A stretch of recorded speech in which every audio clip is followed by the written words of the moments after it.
Ladies and gentlemen, young aspiring professionals, welcome to the 12 Man Podcast, your ultimate playbook for igniting a career in the dynamic world of sports. Today, I have the privilege of hosting Semra Hunter, a true powerhouse in sports journalism, whose journey is, let's say, nothing short of inspiring.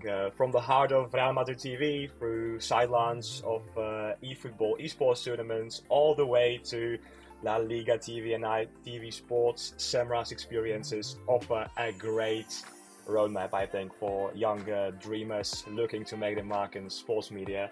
And I think that was enough of an introduction. Welcome to the 12-Man Podcast. Thanks for coming.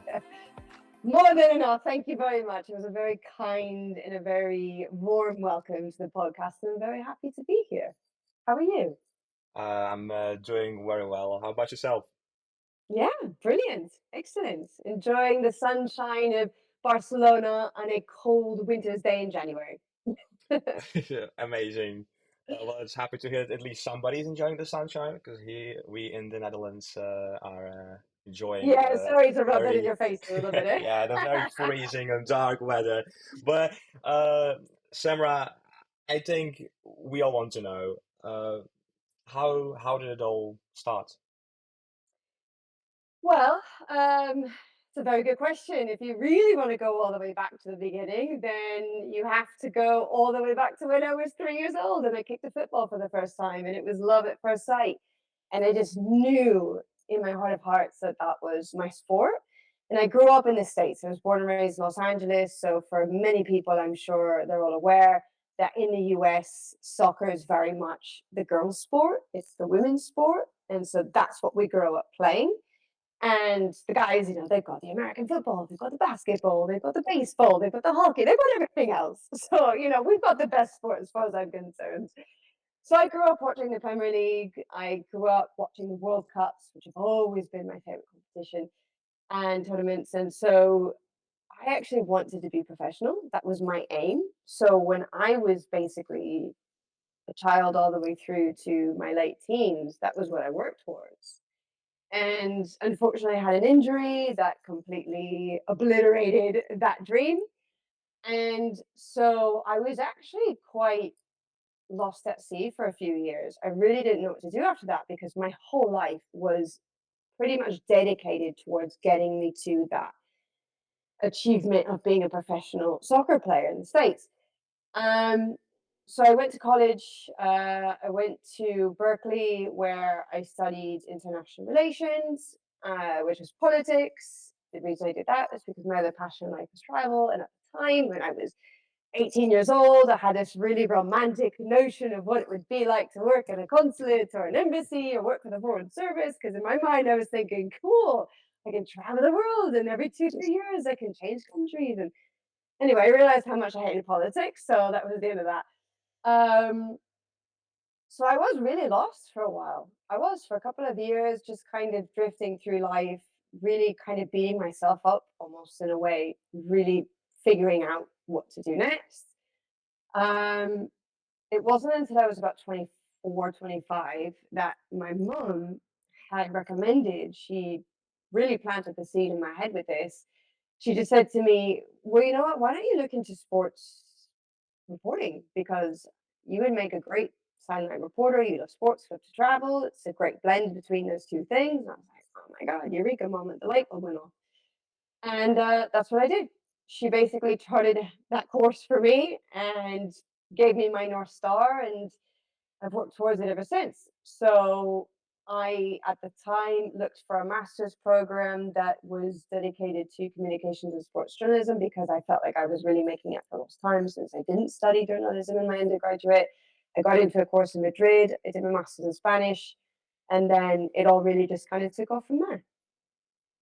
So we might argue that it wasn't for your mom, we wouldn't be seeing you. We wouldn't be seeing you on TV then.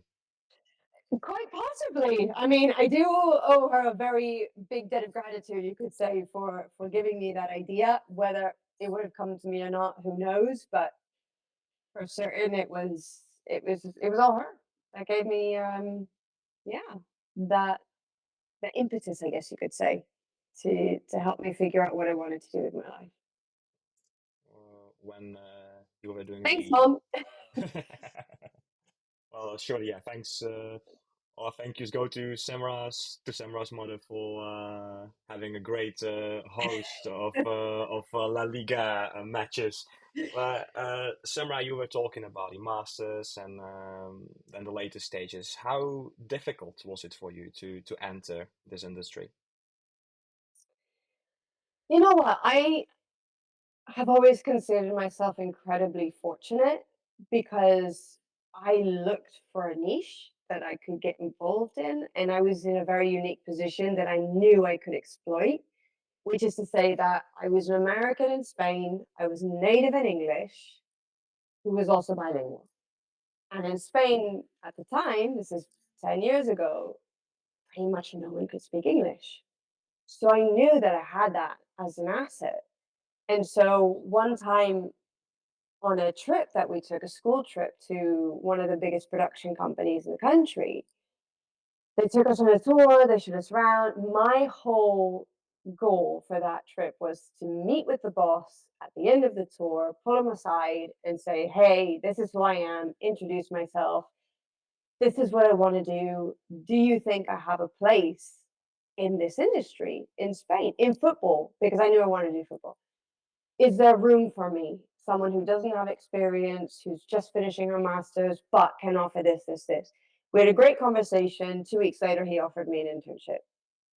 And thankfully, because it was within such a big organization, when other opportunities came up, I was sort of part of the family, if you will. And so internally, they would ask around and say, who's available for this role?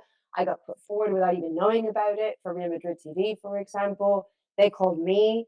Um, so actually, I was able to create a demand for myself because there was no one else like me. And so, by virtue of making yourself unique, you stand out.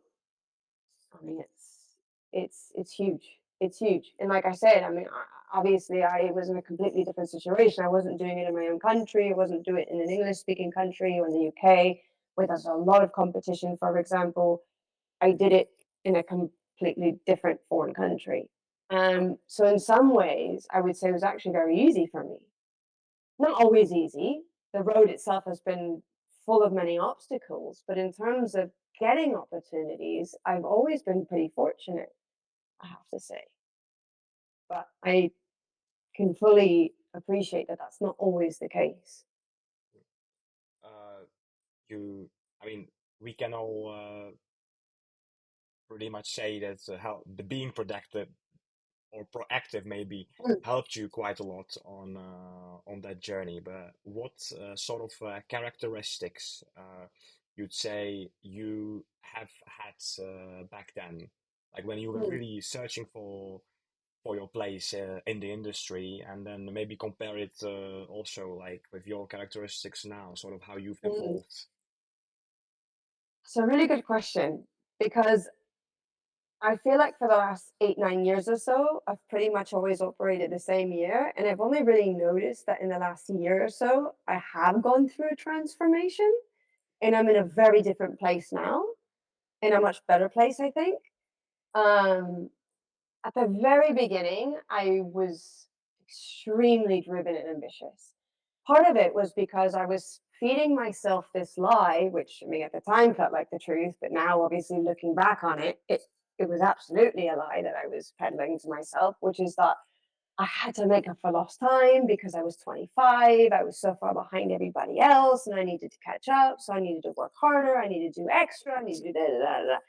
So I ended up almost like in this crazy cycle of just like my life was work. It was career. I mean, I set everything else aside, which is not necessarily always a good thing. I mean, at the time, I was happy to do it because I was young and I was so passionate about becoming successful that I was happy to do this. But I mean, it is a road full of many sacrifices, and it can be extremely painful and difficult at times. So I think you have to be resilient. You have to be extremely resilient. And able to weather the storms, and your passion has to be the guiding light that helps see you through. You have to have that purpose as well, because if you don't, many people will fall by the wayside. So I think in that sense, I had what my dad always instilled in me, which is the three P's: purpose, passion, and perseverance. And I used that to always make sure that no matter what was happening, it kept me going. It was like the fuel to my engine, if you will. So I would say those were really important characteristics that I had to get me through the ups and downs and to help me continue to push for more and to help myself level up every step along the way. But I mean, it was an exhausting grind. I'm not going to lie to you. It was mentally very taxing and mentally exhausting and physically exhausting and emotionally exhausting at times, and it kind of wore me out. Which is why ultimately it has led me to this last year where I have been going through this. Now you can add a fourth P, which is perspective. Why I'm looking at this in a very different way. I feel like I've done a lot of the hard yards. I've put a lot of blood, sweat, and tears, quite literally, into my career. That now I feel like it's time for me to finally kind of take the foot off the pedal a little bit and start reaping the rewards of all of those seeds that I've been planting for the last 10 years. And to actually now not stress so much about it, not be so anxious about it, and to just really enjoy the process and go about it with a whole different attitude and much more relaxed. And I know it takes a long time to get there, believe me, um, but it is very possible. So I would say now my characteristics, the ones that are still the same, is to always be professional, to always be unbiased, despite what some people may say or may think, um, to always provide value and high quality. And like I said, I think what is different now for me is like the speed at which I'm going. I'm not going at 100 miles an hour anymore because it did take a toll on me. Now it's about being more selective and doing the work that really nourishes my soul, the projects that I really love, something that I resonate with, because that's the best way to get the best out of me, what I can offer to everybody else. So, yeah, I hope that answers your question. It does answer more than enough. I think, I mean, it's a very great story, and obviously the key takeaways are that the great things take time, and that, Mm, of course, Rome also wasn't built in a day. So, for sure.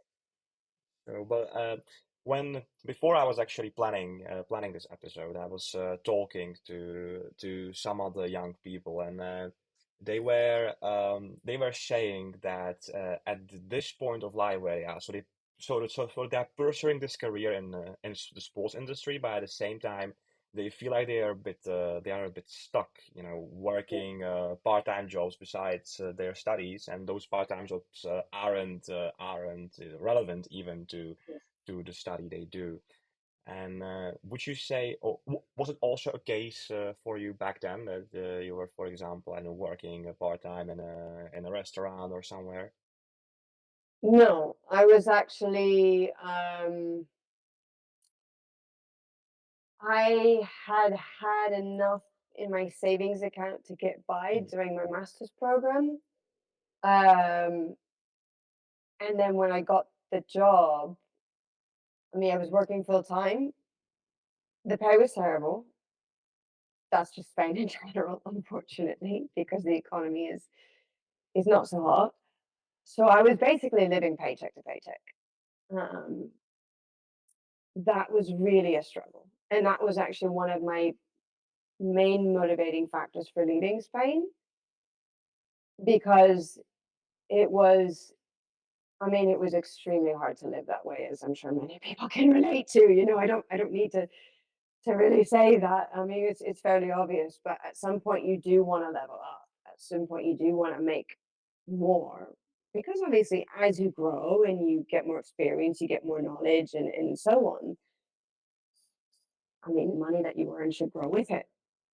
So in order for me to really do that, I had to leave Spain. Um, so no, I never had that experience of working part time and also Mm, doing something else on the side. yeah. I feel like we are getting to the questions where all is about like challenges and Mm. difficulties. Already asked you how difficult it is to enter the industry, but uh, when you look on your career, what are some of the really the biggest challenges you've had to face? Some of the biggest challenges, let's see.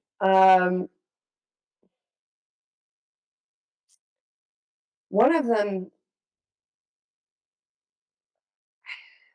it's not exactly career. It doesn't have to do directly with my career, but it is related to it in that because I was an American in Spain, just the bureaucracy and just the ability to actually stay in the country was one of the biggest life challenges I've ever had because I had to find a way to get a visa. Mm. And getting that sorted was 9 months of just sheer agony and horror and stress. I mean, it almost broke me in the end. But thank God it managed to work out. That was a huge challenge for me. But again, I would say that's while it is related to career, it is not exactly career. So, career wise, I'm sure you've probably heard this a lot.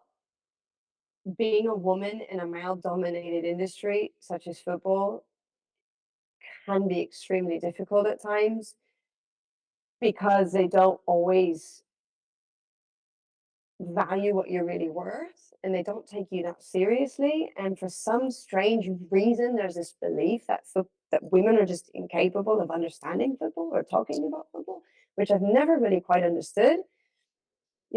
I mean, we're good enough for a lot of other things, but we're not good enough to just talk about 22 guys running around in a pitch kicking a ball and chasing a ball. I mean, that's really what it boils down to in its most simplistic terms.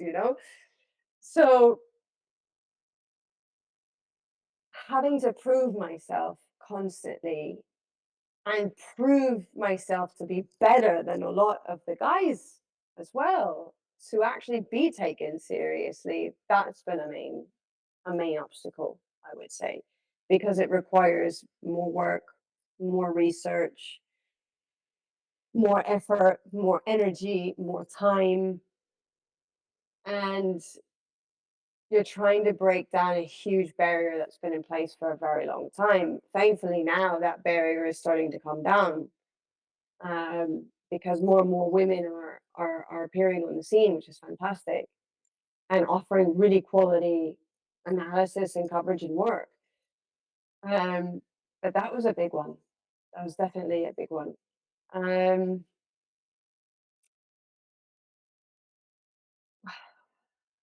Sorry to jump in. Would you say no, maybe please go for it. would you say that there was there ever a time where, let's say, you would be hosting somebody in a, let's say, the pre-match show, and Mm. that somebody would be sort of giving you the signs of like, well, you know, that they don't take you as someone relevant, or your opinions aren't relevant because you are just a woman and you don't know anything about football. That's never happened to me. Thankfully, that's never Thankfully, happened to me. thankfully. Um, I have to say, I've been extremely lucky that when it comes to in studio guests and pundits that I've worked with, they've all been brilliant and they've always treated me as an equal. They've never been the problem. Um, Actually, quite the opposite. They usually are my champion. They usually are the ones who are supporting me and encouraging me and helping me to grow and teaching me things and are quite happy to be the ones to be mentors. They've been absolutely tremendous in my career, and I have a lot to thank them for. So, no, in that regard, touch wood, it's been fantastic. Um, trying to think of other obstacles that would be interesting or relevant for people to hear, because obviously there's all different kinds, but they may not really kind of be that interesting to talk about. Um, Perhaps that would be the biggest one, I would say. Okay, now I've already asked you about some guests. Luckily there weren't Mm. any that weren't uh, a problem, let's say. But when it comes to all the people you've interviewed, and now let's just talk Mm. about the nice things about the industry, and nice things of your job, because we've been talking about negatives for long enough. When it comes when it comes to the people you've interviewed or worked with, do you have any anyone who really stood out? Anything you Mm. really or any really memorable interview, let's say? Oh, definitely, definitely. I've got loads. Um, but the one that I always give as my example is Xavi Hernandez, because when I moved to Spain in 2007, before that I didn't know anything about Spanish football. And I had a boyfriend at the time who was Catalan, and he's like one of the biggest diehard Barca fans you could ever meet. And so he really got me into it.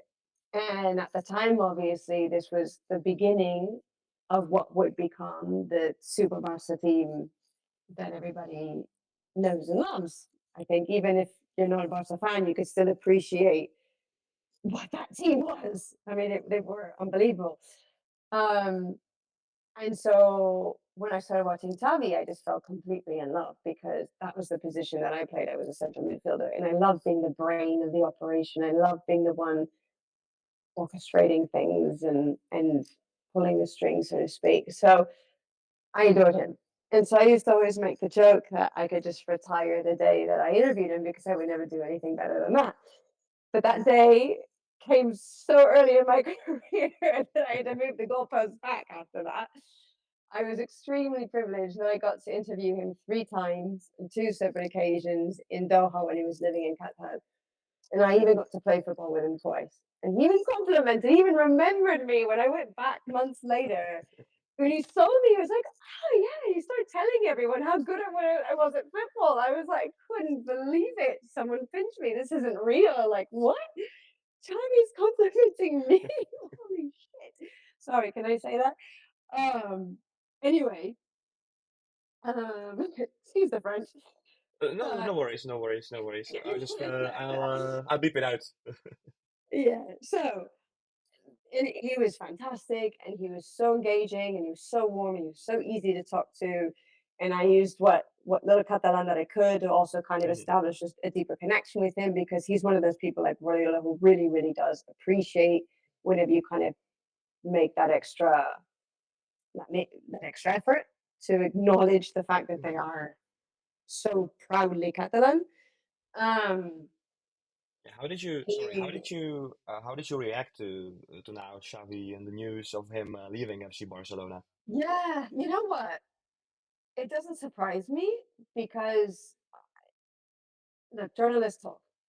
Even if we don't always say what we know publicly, um, for various reasons, but there's been talk since the summer that he was pretty much burnt out and ready to leave, and that the job had really taken a significant toll on him, which actually was why it was so surprising that he extended his contract at the end of September. I was like, what? Um, I mean, you could even see it.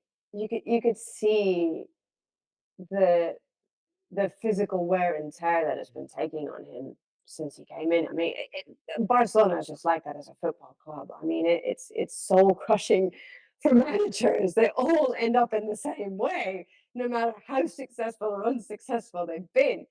So I think from the human side, he's absolutely made the right choice, because if he's feeling mentally just completely destroyed and burnt out and he has nothing left to give, then you have to look after yourself. You have to look after your well being, and you have to put yourself first at some stage. So he's doing the right thing by stepping away and looking after himself. Um, but I just think it's unfortunate that he almost came, I think, at a bad time. Mhm. In some ways, I think he came too soon in his managerial career, but perhaps he can come back one day in the future. But also, just the whole situation with the club itself, I don't think really helped. Mhm. Um, but yeah, long story short, I guess it doesn't surprise me. But they have it. It'll be interesting to see how the rest of the season plays out and who they find next. Very much true. Now we've already started talking about football clubs, FC Barcelona. Just really ease off into the conversation and just talk about a bit of your favorite things. What is actually your favorite team? Spain. Just the national team, no clubs.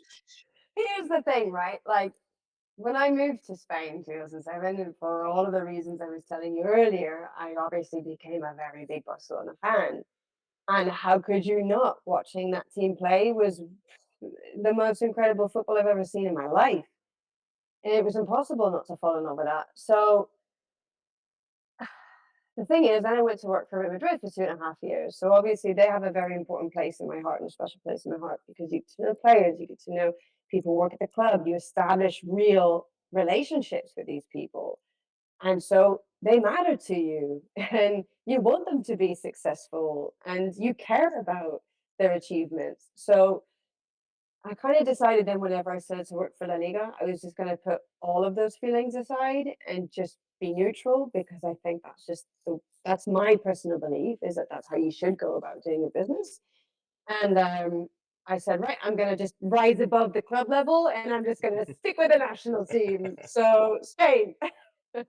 It's a great approach. Now, talking about your personal beliefs, uh, what do you think that sets apart the successful sports journalists from others? Integrity, honesty, an ability to really engage and connect with the audience, offering quality. Um, I find this very worrying trend kind of across the board. It's not just in sports or in football. I mean, it's happening in mainstream media, it's happening in entertainment, it's happening everywhere in wider society, which is now everybody wants sensationalism, everybody wants headlines, everyone wants clickbait, and that level of superficiality, I can't stomach it. I hate it. I despise it. It goes against everything that I stand for and who I am.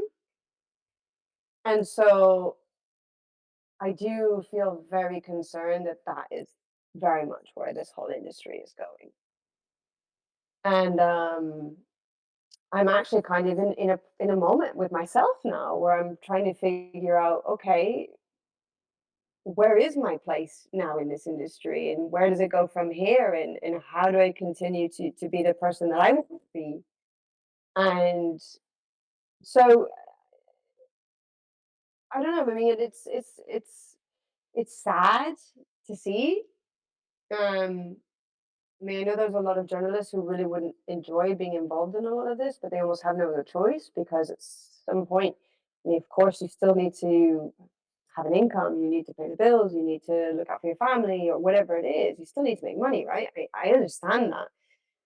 But for me, that is becoming rarer and rarer to find people who actually do genuinely care about proper analysis of the game rather Mhm. than just talking about so and so's latest haircut or latest outfit or new car or whatever, you know? Mhm.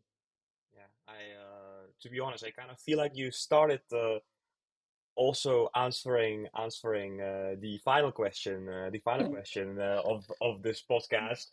Uh, Before we wrap up and before I ask you that final question, I actually want to say that the point of this podcast, really, when it comes to advice, is we have one signature question, which is always asked to the guests of the 12 Man podcast at the very end of the podcast. And the question is very simple. Semra, are you ready?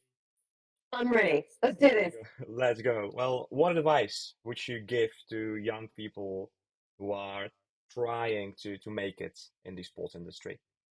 I think the number one thing is to, no matter what, ignore the noise, ignore the distraction, be your authentic self. Figure out who your authentic self is first. Find your voice. Figure out who you are on the inside and stay true to that. Try not to be influenced or swayed or persuaded to be something that you're not, because eventually it will catch up with you and eventually it will take you to a place you don't want to be. So, my number one advice would be you. You're unique. There's no one like you on the planet. So, do what you can to shine as you. Not only will you enjoy it more, but everybody else will enjoy what you have to offer as well because it's real, it's true, it's genuine, you know? And we now live in a world where so much is fake and we're surrounded by superficiality. It can be very difficult sometimes to actually find people who are authentic. So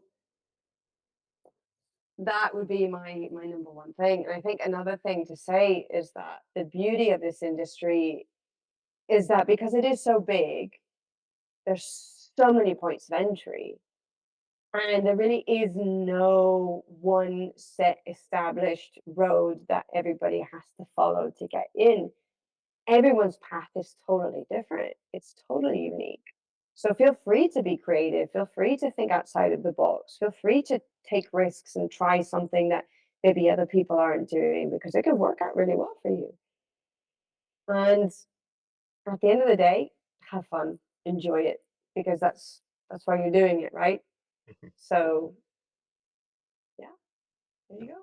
That was a very, very beautiful finishing touch. Uh, Massive thank you to Semra for sharing your wisdom with us today. You're very welcome. Anytime. And thanks to all of you as well for tuning in to the first episode of the Development Podcast. I hope Semra's journey has motivated you to pursue your sports career dreams. Don't forget to follow the 12 Men Podcast on social media and Spotify and Apple Podcasts for more inspiring interviews and valuable insights. Well, what else to say? Stay inspired, keep learning, and remember, you're closer to your goals than you may realize. Until next time, keep kicking.